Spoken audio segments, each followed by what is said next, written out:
Hello, my name is Susie and I'd like to welcome you to my kitchen. Today I'm going to show you how to make a triple layer chocolate peanut butter cake with peanut butter cream cheese icing and chocolate ganache. The first step in making anything at all is to make sure you have all your ingredients first. You never know, you might be out of something and you just happen to slip your mind. So it's also good to make sure you have all your ingredients at the same temperature. So you want to take your butter, your eggs, your milk out for about 30 minutes before you start putting things together. And to get started, make sure you have a bowl. And you're not going to use a mixer for this cake. You want to use a wire whisk. In this bowl, I have 2½ cups of regular white sugar and 2 cups of flour.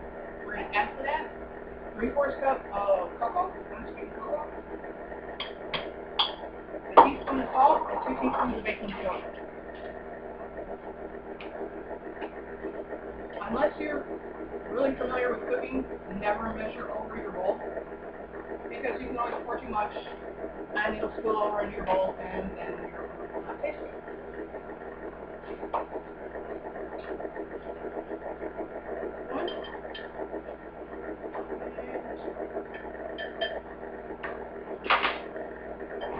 Okay, we got all that together in the bowl. Cocoa, sugar, flour, baking soda, and salt. You want to take your whisk and just mix that together so that your cocoa is evenly distributed throughout everything in that big old bowl. The next step is to add 1 cup of oil, preferably vegetable oil or canola oil,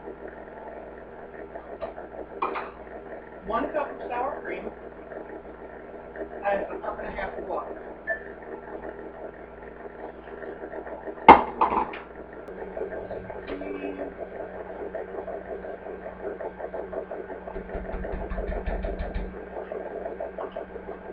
Now once you've added your cup of sour cream, you want to mix this all together until everything's pretty well mixed and it's not clumpy, it's not chunky, it's just nice and smooth and chocolate. You want to make a nice smooth batter before you add any more ingredients. We're going to add to our chocolate batter here 2 tablespoons of vinegar and 1 teaspoon of vanilla extract. Regular, any kind of brand, just generic white vinegar.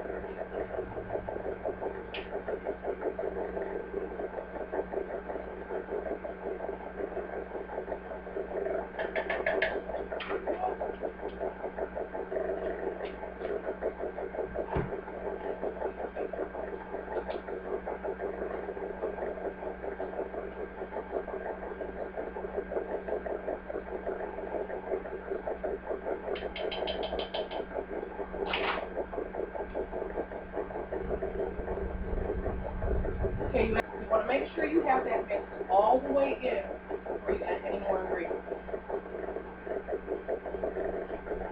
Now that we have our vinegar and vanilla mixed in, we're going to add 2 large eggs.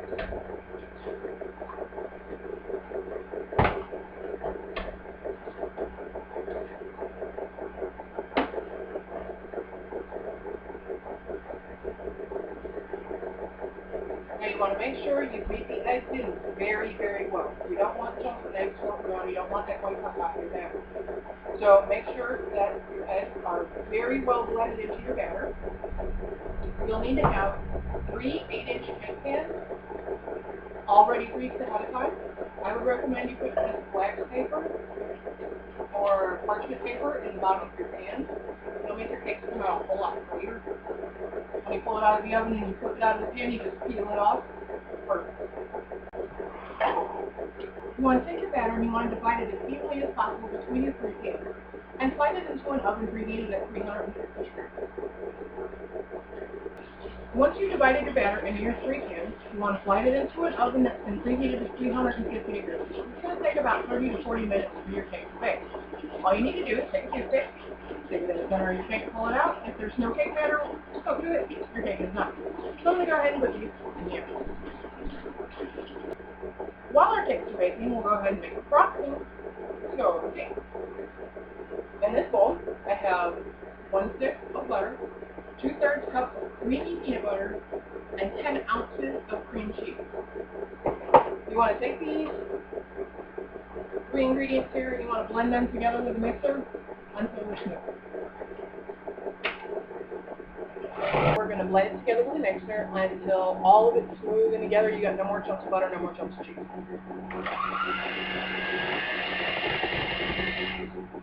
When we're done mixing, we will add 5 cups of confectioner sugar, which is also known as sugar.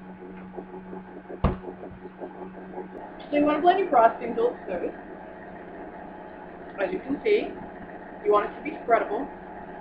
I would recommend that when your cakes are done, you put them in the freezer, let them chill. When your cakes are done, let your frosting warm up a little bit on the counter. It'll be easier to spread. And keep in mind that when you spread your icing over it the first time, you're going to have like cake crumbs. So you want to do like a really thin crumb coat to seal all the crumbs on there like glue. Let it chill, and then put another layer on. The very last thing we're going to do is make ganache, and we will do that when the cakes come in. Okay, now that our cakes are done, we're going to turn them out of the pan and give them maybe 30 minutes to cool. I'm going to go ahead and stick mine in the freezer so that we can get it to cool a little bit faster and show you how to do it. You remember I told you you should put wax paper or parchment paper in the bottom of the pan and grease it with the cake. It makes it a whole lot easier to just peel off, and your cake just slides right out of the pan with no problem. Then, no holes. Okay, while our cakes are cooling, I'm going to show you how to make some chocolate ganache. First, you need a double boiler. If you don't know what it is, a double boiler is a double set of pots, one sits inside the other. If you don't have a double boiler, you can just use what you have at home. You need a pot, and you need a bowl, either glass or metal, to sit in the top of the pot. You don't want it to sit down all the way in the pot. You want to put maybe an inch of water in the bottom of the pot and let it come to a slow boil, and set your bowl on top. So that it's not down in the water, but it's heating the whole bottom of the bowl. This is indirect heat. It keeps your chocolate from burning. And it comes in really handy. It really does. You want to make sure that the inside of your bowl is completely dry. No water at all inside the top of your double boiler, or it will turn your chocolate grainy, and it'll kind of be the consistency of salt. Okay, to make chocolate ganache, first you need 8 ounces of bittersweet chocolate, just kind of chopped up to make it easier to melt. Put that into the top of your double boiler. Now this we're going to melt, and it'll take a little bit of time. You've got to be patient, otherwise it'll burn. Once you've added your chocolate to your double boiler, you want to add 2 tablespoons of light corn syrup and 3 tablespoons of cream cheese.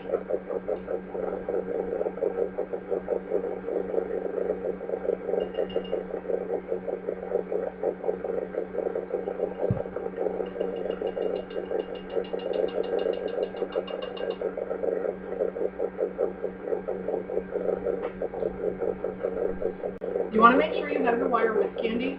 You're going to want to use that to stir this to make sure you get all the clumps out and everything is smooth.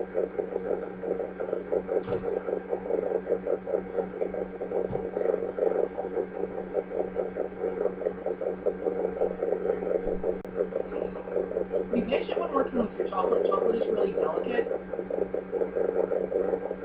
It has a tendency to burn really easy. It gets grainy. It's easy to overcook. So you just want to work slowly with it and be patient. Stir it constantly as it melts, but don't turn up the heat to rush it out.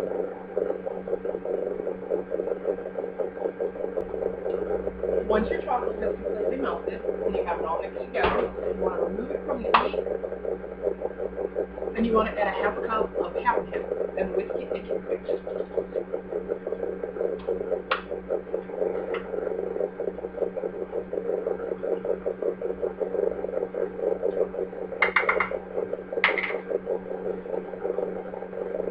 You want to whisk in the half and half, until you have a smooth, dark chocolate, shiny finish.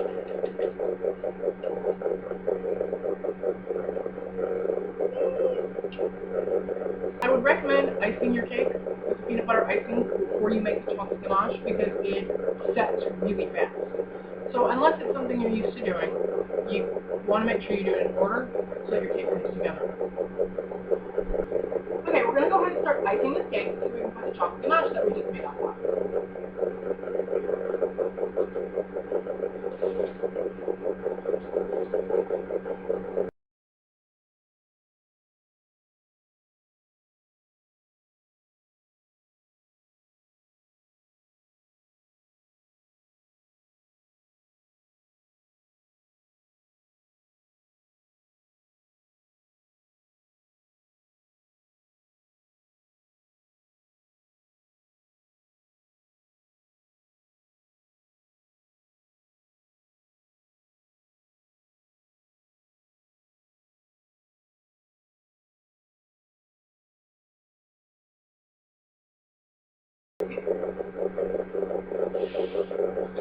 So you want to spread your icing evenly over all layers of the cake. I would recommend you get it cold a little bit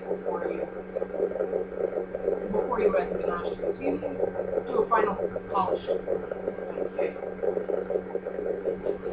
I'm going to add the ganache now. What I'm going to do is take the Ziploc bag, just a regular normal Ziploc bag, and I'm going to put the ganache in the bag so that we can make the decorative. The recipe recommends you just kind of dump the ganache on top. I don't like the way that looks. This is the way I'll be decorated with.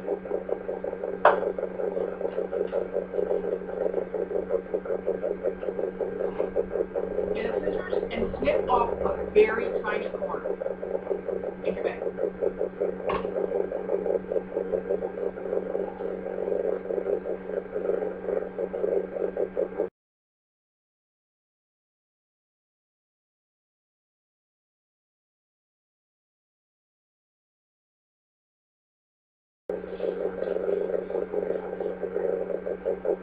As you can see, now it's messy from a distance, but when it's done, it's pretty.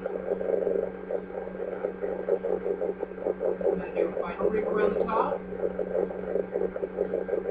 just to make the top a little better. And